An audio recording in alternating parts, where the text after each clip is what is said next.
Hello, and welcome to the Earth Chats podcast. I'm your host, Sahara. I'm an activist, writer, speaker, and listener with a passion for creating change in our world.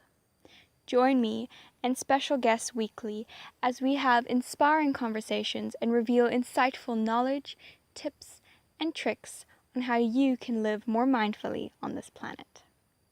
Tune in every Wednesday and make sure to hit subscribe to stay up to date with all the latest episodes. And now, without further ado, let's get on with the episode.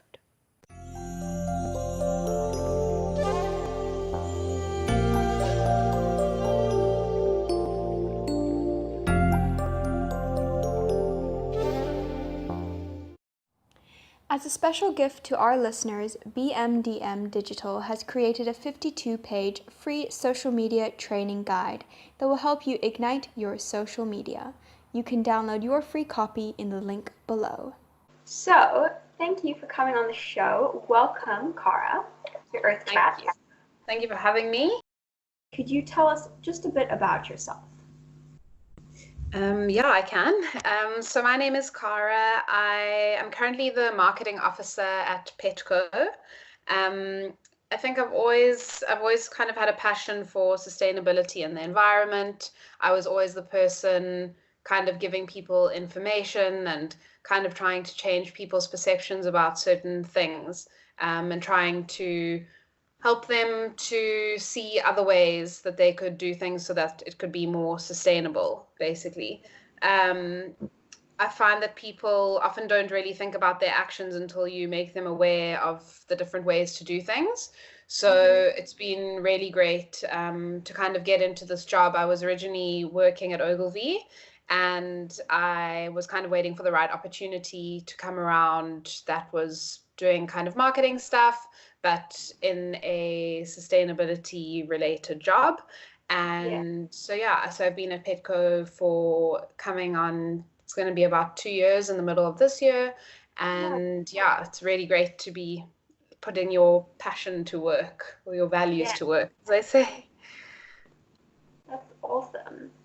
So if you could just tell us a little bit about what Petco is and what Petco does, so that the listeners get an idea of what we're talking about here, that would be great. So Petco, contrary to popular belief, we are not a pet company. People often think we do pet food, or if it's not that, and I say recycling, people think it's something to do with cycling.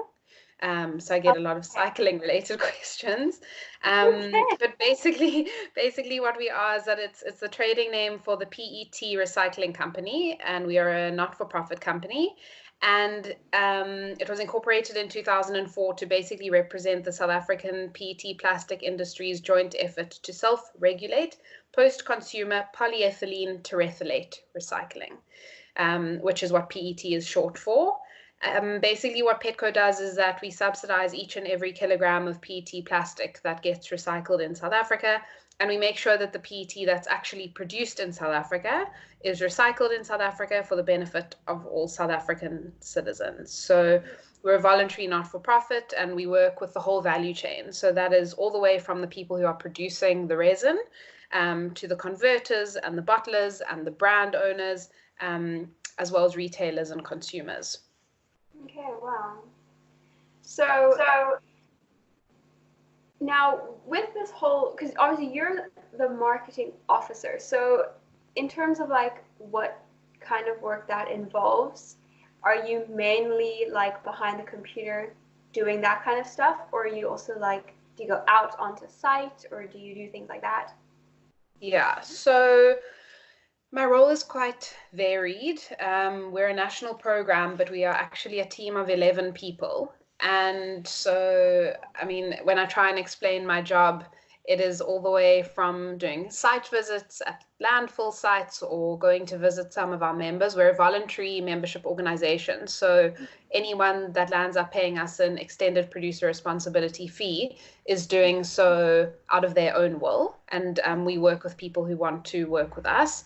So I look after what's called the associate membership program, and that involves dealing with the membership of people who are either collectors or waste entrepreneurs or reclaimers, who are the guys who are doing a large portion of the collection of PET plastic bottles in South Africa, all the way to kind of bigger companies and brand owners who are associate members.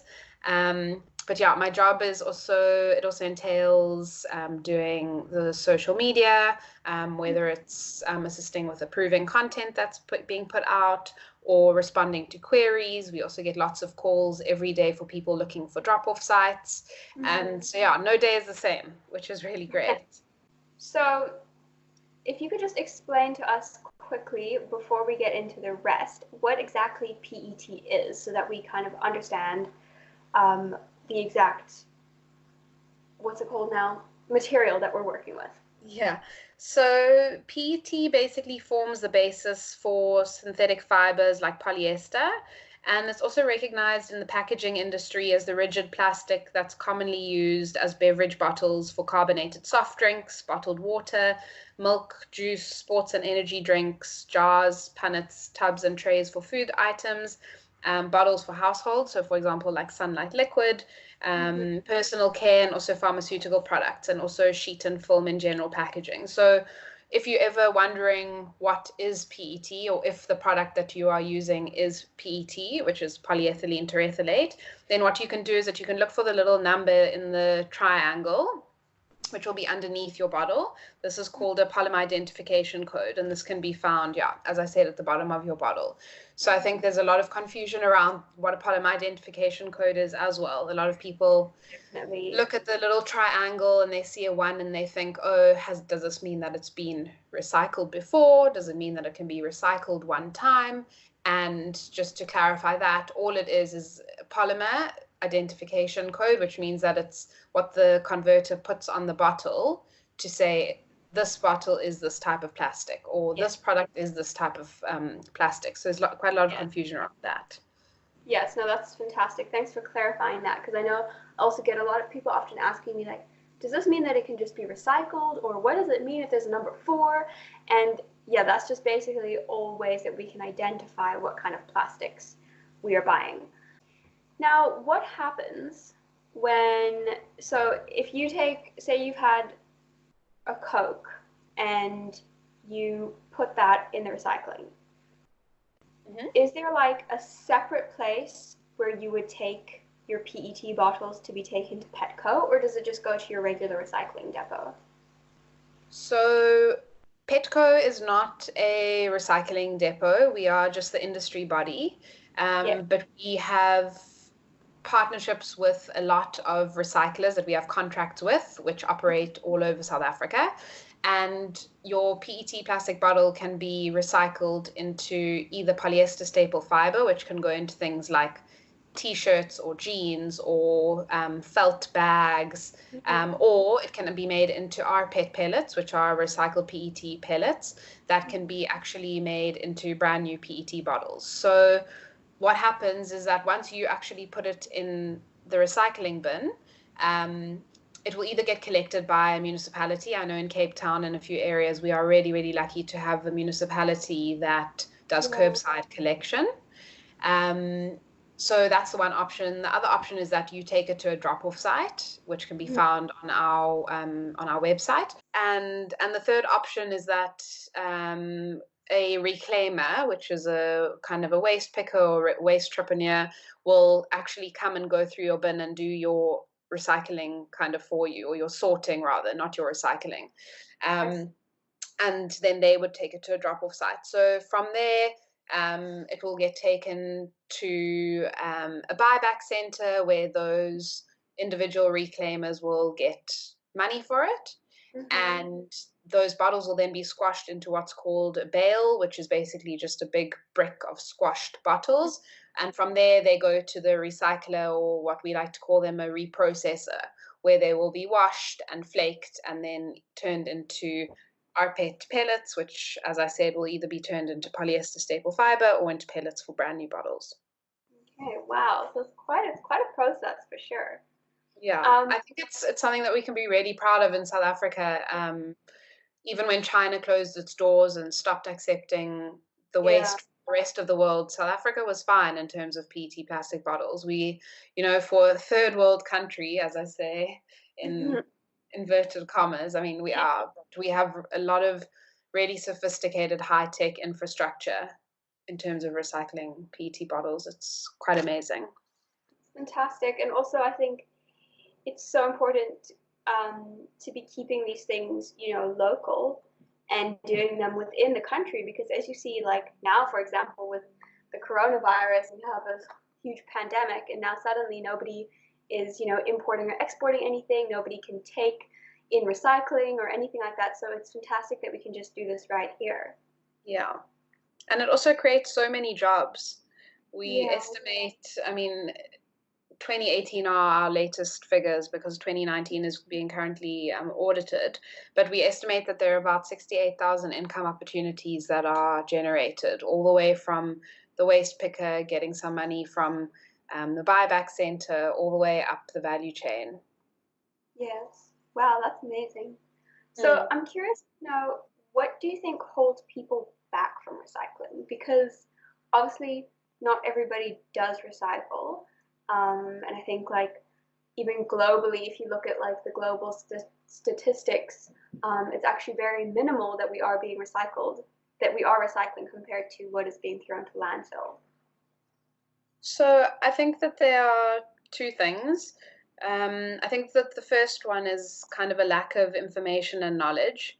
If people don't know what recycling is and how important it is, then they won't be motivated to act. And I think, especially looking at the South African context, if you look at Maslow's hierarchy of needs, if people are struggling to get their basic needs met, like safety and security and health and food, then the environment is on quite a low level of priority. So I think that's the one thing. And then secondly is actually like the physical side of it, which is the lack of infrastructure. So I think that there's a lot of people that want to recycle and they want to do good, but they actually just don't have access to the infrastructure to recycle it. If there aren't bins, if there isn't education and awareness around why it's important and where to put it and where it goes and all that stuff, it's not really possible. So it's kind of a two-pronged issue. 100%. There's definitely a lot more that goes into recycling than just dumping all your recycling at the recycling depot. I know, because here in NASA we've been working with trying to, promote recycling more, because we've also, we've been seeing that, a lot of people don't recycle, but also, like you were saying, because of the lack of infrastructure and the lack of the facilities needed for something like that. So it's definitely something we're working on here as well. Yeah.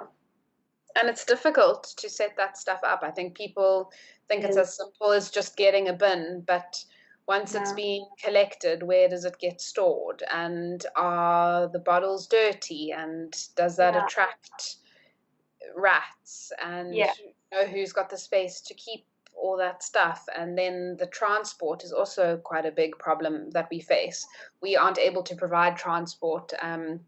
So as I said, in addition to our big kind of recycling projects, we also do like training and support, and we sponsor a lot of equipment and training to the wastepreneurs and the reclaimers, and a lot of them often ask for transport, because if you are collecting bottles in a small rural town, to be able to get the scale of the bottles needed for it to be viable is tough. Transport's definitely one of the biggest challenges that we have. And then it ends up, like whatever you're earning from the recycling ends up just going right back into the transportation of it, because the transport is probably like one of the most expensive costs. Exactly. Nail on the head. That's, it's definitely the biggest challenge. Yeah. So that aside, I would be curious to know how many PET plastic bottles are actually currently being recycled in South Africa. So at the moment, and as I said, 2018 our latest facts, So in 2018, there were 98,649 tons of post-consumer bottles recycled. It was a 6% year-on-year increase from the 2017 figures. And that means that there's a 63% post-consumer recycling rate. So if you think about it, it means that 6.2 million bottles are collected for recycling every single day, which is a lot. I can't even get my head around that. I can't even imagine. Like, that is a lot. Wow. Yeah. That's Yeah. good. And most of that is done by the informal sector. So there's a lot of work going on at the moment with the informal sector and with the reclaimers, because I think previously they hadn't been acknowledged for all of the work that they do. And it's really important to acknowledge how important they are in recycling and in PET recycling. 100%. So I would love if you could actually just go a little bit more into the different types of work that you do with Petco. So exactly what Petco does. You've already obviously covered like the basics of it, but I'd love to know a bit more of what the company does. So all of the funds that we receive, we put into different kind of categories of work. As I mentioned, we work very closely with our recycling partners. And what we do there is that we contract and finance these recyclers who actually collect the bottles, process them into rPET in preparation for the manufacture of new products. So we enter into 5-year contracts with all of them. And we assist them with potentially investing in infrastructure, basically trying to ensure that they are able to continuously collect bottles and pay for the bottles, which ultimately trickles all the way down the value stream to the reclaimers at the end of the day. We also do a lot of consumer education and awareness, which is where a lot of my work comes in. Whether this is working with schools, we've recently partnered with an organization to do an education program in a school, and we did a pilot at that school about a month or two ago, and we're going to see how that goes. And then that also obviously ties into the social media and the consumer awareness, teaching people about the value that PET plastic bottles actually have, because and our main tagline is that plastic bottles are not trash, and we try and help people to see the value in the bottle and the fact that they are actually not single use. I think it's associated as being a single use item, but you can use it again, or if you recycle it, it can be made into many new products. Then we also do training and joint venture projects, including those with municipalities. So I work in the Cape Town office. Our team in Joburg is constantly out on the road, visiting projects, doing training, working with municipalities, teaching people basic business skills, teaching people about the benefits of recycling and how they can get involved and how they can start businesses, as well as assessing buyback centers, and sponsoring people with equipment. And so that could be, for example, a scale, or for them to weigh the bottles when they bring them in, or a baling machine, or a signage board, or a trailer, or a trolley for people to put the bottles into when they are recycling. And then we also do, one of the biggest focuses that we've been focusing on has been around design for recycling. And what this means is that we are really trying to push our brand owners and manufacturers and designers to, I say our, but they're not ours, just trying to guide people who are designing and manufacturing bottles to design the bottles so that they can be recycled at the end of their useful life or after consumer use. So we've been doing a lot of workshops and training around that. And we've also been putting together a lot of workshops. I think people are much more conscious of the issues of sustainability now. I think if Mhm. we looked at how things were a few years ago, I don't think people would know what biodegradable and compostable, etc., looks like. And I think that we're trying to play a role of bringing people together to educate them. We just had a workshop now, which was a media roundtable, and we had about 65 people there, including the media, and we had a panel of experts, and we spoke about, plastic pollution and how to keep the environment clean, and covered a whole range of topics about basically busting myths around plastic, That's because I think awesome. there's a lot of misinformation. So yeah, we try and be an organization that gives people information and gives people the right information. That's awesome. Very, very holistic approach. Yeah, And for sure, like education and awareness is so key. It is like probably one of the biggest things that we can do is to educate people and educate ourselves yeah, as well as totally.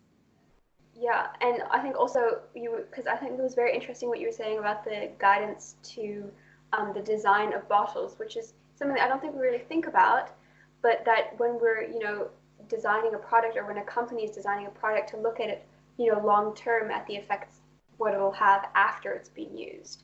Yeah, For sure, looking at those things is so important now. yeah. And it also seems like such an easy solution.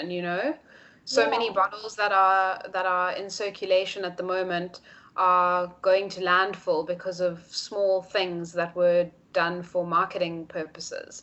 We've recently worked with two of our members to change their labels. I know one of them had a metallic label because it looked very nice and it was shiny and it stands out on the shelf, and all of their bottles were going to landfill. Yeah. And we worked with them, put them in touch with our recyclers, and helped them to make a change. And now all of their bottles are being recycled. So I also understand Yeah. from a marketing point of view, there's so much competition out there. It's like, where's the fine balance between making your product stand out on shelf and also doing good for the environment at the end of the day? Yeah, for sure.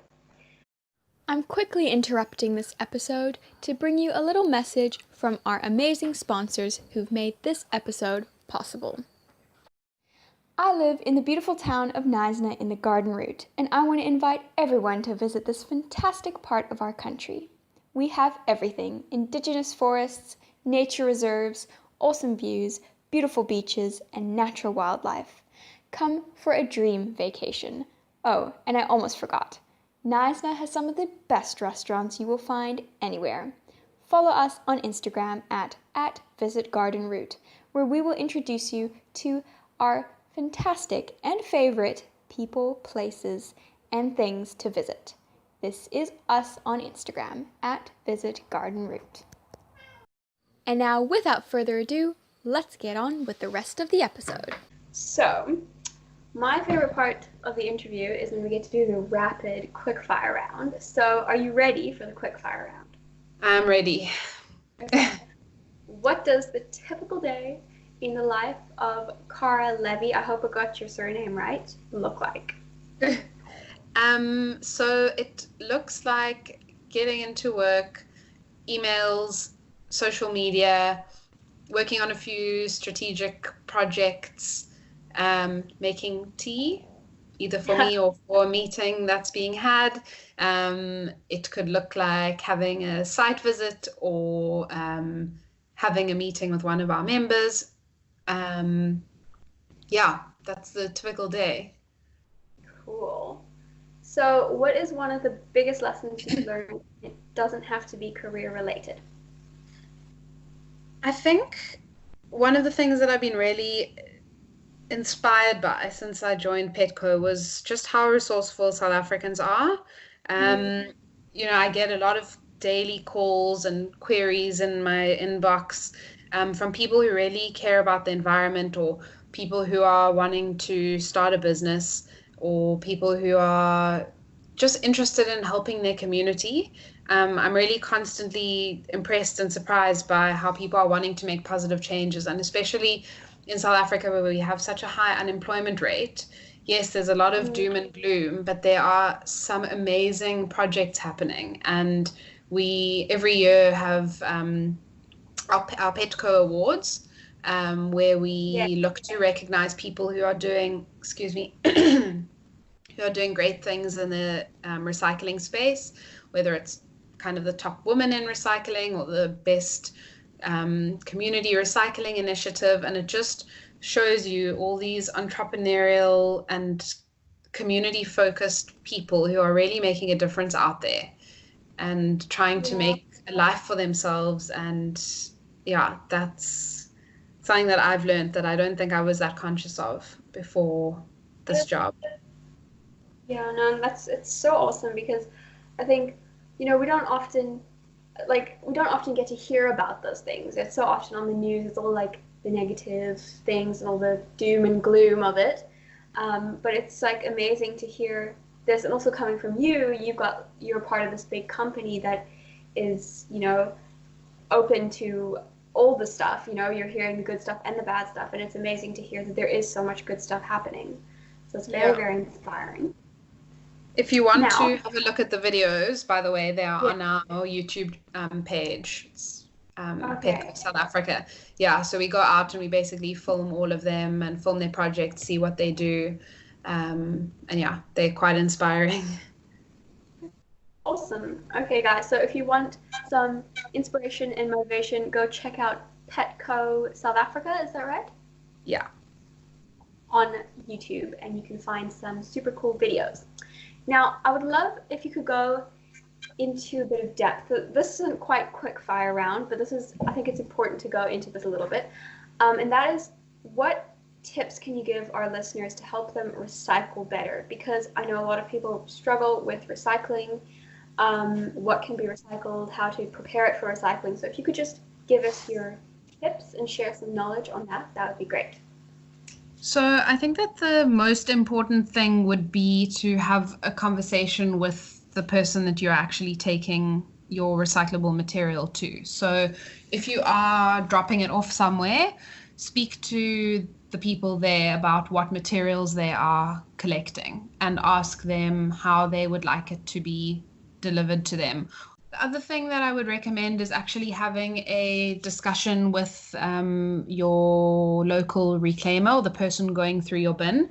These people actually know what is the most valuable material at that time, and they'll be able to tell you what they are looking for, because at the end of the day, they are going to be collecting those materials in order to make money from them.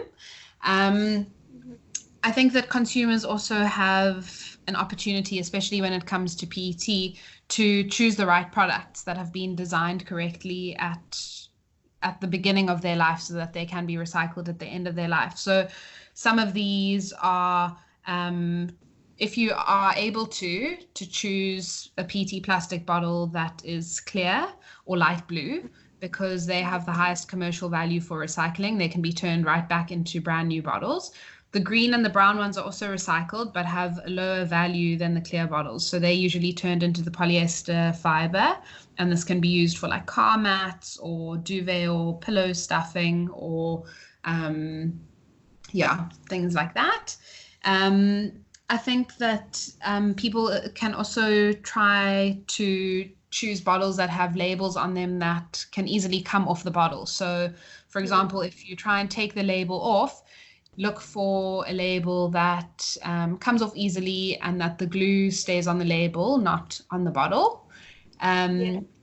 Also look for products that don't have big, heavily inked shrink sleeves on them, because this can make it difficult to recycle, and recyclers sometimes have to actually pay people to cut those shrink sleeves off. So if you are able to, and you are buying a product that does have a shrink sleeve on it, maybe just cut it off before you actually put it in the recycling bin.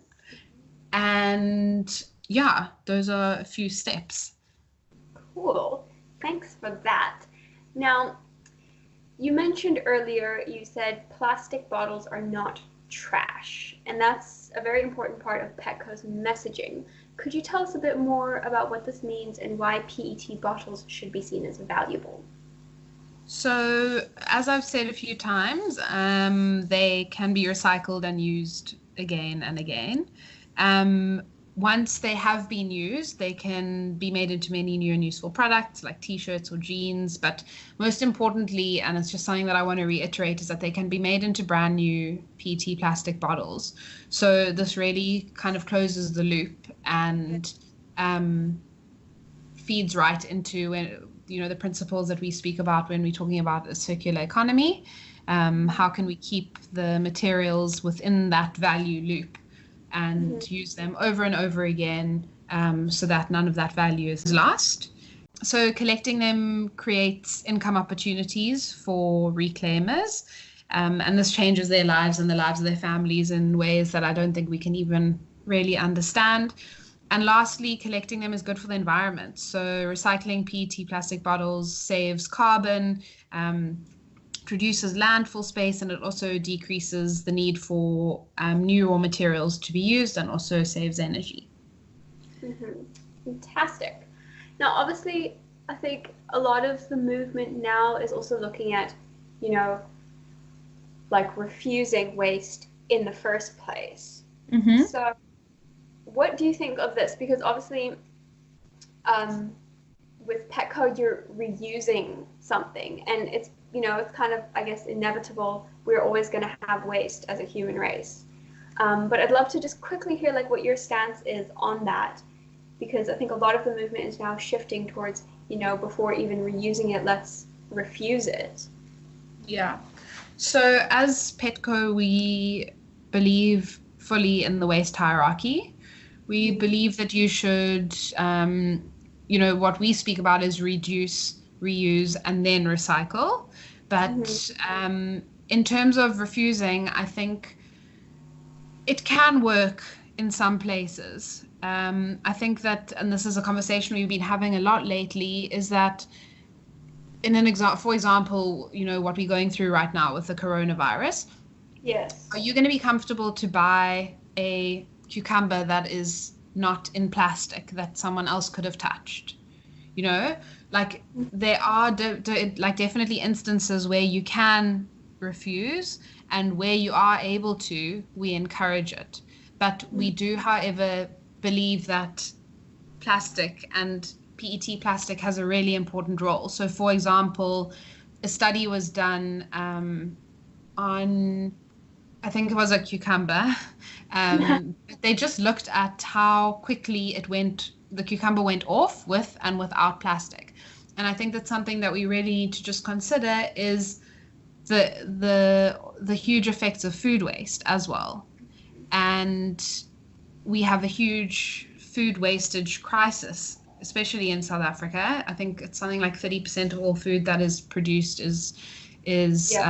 goes to landfill. It's a really big figure. I'm not 100% sure of that amount, but I think we just need to be cautious of where we are able to refuse. You should, but to also just see the purpose of plastic greater than it being just an environmental blight. It does serve some purposes. For example, somebody walking for miles and miles and needing to carry water. Plastic is lightweight, it's shatterproof, it can be filled again. Like taking into account all of these factors and using it where appropriate, is it fit for purpose? Yeah, and I think something to consider. Yeah, at the end of the day, it's again about being responsible. If you have a PET bottle and you use it and you throw it out, it's different, very different from if you're using it and then recycling it. Totally. So, yeah, it's all about being responsible. So we're almost to the end of our interview.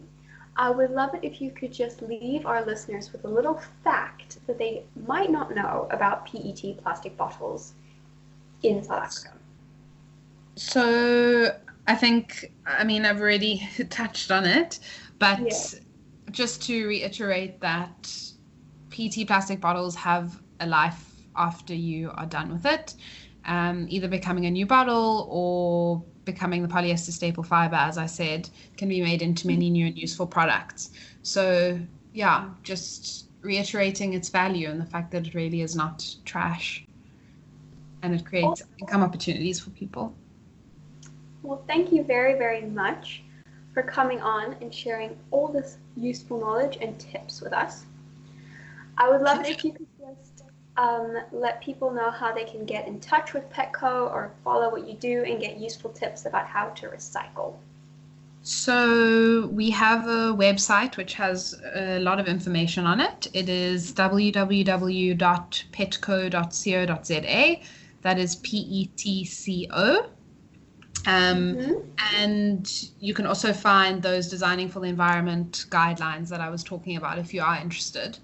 It's quite an interesting document to have a look at. And then we also have social media. So we are on Facebook and Twitter and Instagram, and you can just find us there. And we are constantly updating that with useful tips and tricks and facts, and yeah, so it's Petco South Africa or Petco SA. Awesome. Well, thank you very much. I will link all those details in the show notes below so that people can just click on and go and follow and check everything out. Thank you so much for coming on the show today, Cara. It was a big pleasure to have you on the show. Thank you so much for having me. Have you taken the Plastic Pledge yet? I have. The Plastic Pledge is an awareness initiative with the aim of fighting the scourge of plastic pollution. If we know better, we can do better. And the most important thing that all of us can do as a community is to create awareness. Find the link to the Plastic Pledge below. Thank you for tuning in to the Earth Chats podcast and supporting the show. I hope you enjoyed this episode, and if you feel someone else could maybe benefit from hearing this conscious conversation, please do give it a share. And that's it for now, guys. I'll see you next week.